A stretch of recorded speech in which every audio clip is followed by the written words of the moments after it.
नमस्ते। आज के इस विश्लेषण में हम एक ऐसे मुद्दे को डीकोड करने जा रहे हैं जिसने हमारी इकोनॉमी में हलचल मचा दी है। फिजिकल गोल्ड इंपोर्ट और हमारे विदेशी मुद्रा भंडार के बीच चल रहा एक बहुत ही बड़ा टकराव।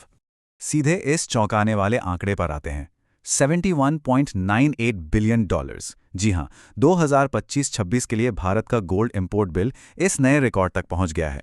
पिछले साल के मुकाबले यह लगभग 24% का उछाल है, जो कि कोई छोटी मोटी बात बिल्कुल नहीं है। पहला point, the global gold surge. आइए देखते हैं कि दुनिया भर में इन विशाल आयात आंकड़ों के पीछे असली वजह क्या है। असली समस्या इस ट्रेंड में बिल्कुल साफ दिख रही है। दुनिया भर में चल रहे जियोपॉलिटिकल टेंशन के कारण सोने की कीमतें तेजी से बढ़ी हैं।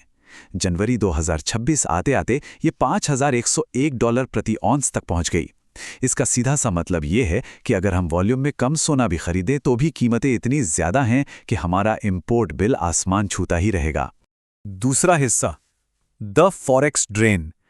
अब देखते हैं कि दुनिया भर का ये ट्रेंड हमारे लिए एक बड़ी राष्ट्रीय चुनौती कैसे बन जाता है। ये पूरा खेल एक डोमिनो इफेक्ट की तरह काम करता है। होता क्या है कि हम इंपोर्ट किए गए सोने के बदले डॉलर्स में पेमेंट करते हैं, तो जब सोने की कीमतें बढ़ती हैं, हमारा इंपोर्ट बिल बढ़ता है और देश से बड़े पैमाने पर डॉलर बाहर जाने लगता है। इस डॉलर ड्रेन की वजह से हमारा रुपया कमजोर पड़ता है और अंत में इसका असर हमारी डोमेस्टिक इन्फ्लेशन यानी महंगाई बढ़ने के रूप में दिखता है। तीसरा पॉइंट, द पॉलिसी रिस्पॉन्स। अब इस मैक्रो इकोनॉमिक झटके को मैनेज करने के लिए और करंट अकाउंट डेफिसिट को रोकने के लिए सरकार ने तुरंत एक दो तरफा रणनीति अपनाई। पहला बड़ा कदम था सोने और चांदी की इंपोर्ट ड्यूटी में रातों रात तेजी से इजाफा करना। यह दर 6% से सीधे उछलकर 15% कर दी गई, एक बहुत ही सख्त कदम। और दूसरा कदम एक सीधी सरकारी अपील थी, एक अनुरोध कि हम कुछ समय के लिए फिजिकल गोल्ड की खरीद को टाल दें। ये अपील प्योरली हमारे $690.6 बिलियन के विशाल फॉरेक्स रिजर्व्स को बचाए रखने के लिए की गई, ताकि संकट के समय में इकोनॉमी को सुरक्षित रखा जा सके। चौथा पहलू, फिजिकल वर्सेस डिजिटल गोल्ड। यहां नेशनल इकोनॉमी और पर्सनल इन्वेस्टमेंट के बीच एक बहुत ही दिलचस्प अंतर सामने आता है। देखिए, फिजिकल ज्वेलरी खरीदने पर लगभग 10 से 15% तो सिर्फ मेकिंग चार्जेस लग जाते हैं, जो कि एक तरह का नुकसान है और ये देश के फॉरेक्स रिजर्व्स को भी खत्म करता है। इसके ठीक उलट ETF और सॉवरेन गोल्ड बॉन्ड्स जैसे फाइनेंशियल ऑप्शंस हैं, इनमें कोई स्टोरेज कॉस्ट नहीं है और सबसे खास बात, ये नए गोल्ड इंपोर्ट की डिमांड बढ़ाए बिना ही आपके निवेश की वैल्यू बनाए रखते हैं। पांचवा और आखिरी point, the strategic portfolio.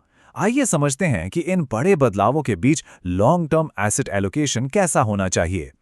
Financial experts हमेशा ये सलाह देते हैं कि एक आइडियल पोर्टफोलियो में सोने का हिस्सा स्ट्रिक्टली 5 से 10% के बीच ही होना चाहिए। इसे सिर्फ एक फाइनेंशियल इंश्योरेंस की तरह देखना चाहिए। जब मार्केट अपने पीक पर हो तो घबराकर सोना खरीदने के बजाय यदि आपका गोल्ड एलोकेशन 10% से ऊपर निकल जाए तो पोर्टफोलियो को वापस रीबैलेंस करना ही सबसे समझदारी का काम है।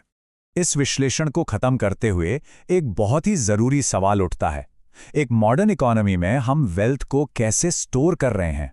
क्या हमारी संपत्ति आने वाले कल का निर्माण कर रही है या फिर किसी तिजोरी में बंद होकर देश के जरूरी संसाधनों पर दबाव डाल रही है? जरा सोचिए, क्या सोना असल में एक फाइनेंशियल इंश्योरेंस है या अर्थव्यवस्था पर एक बोझ? इसी विचार के साथ इस चर्चा को यहीं विराम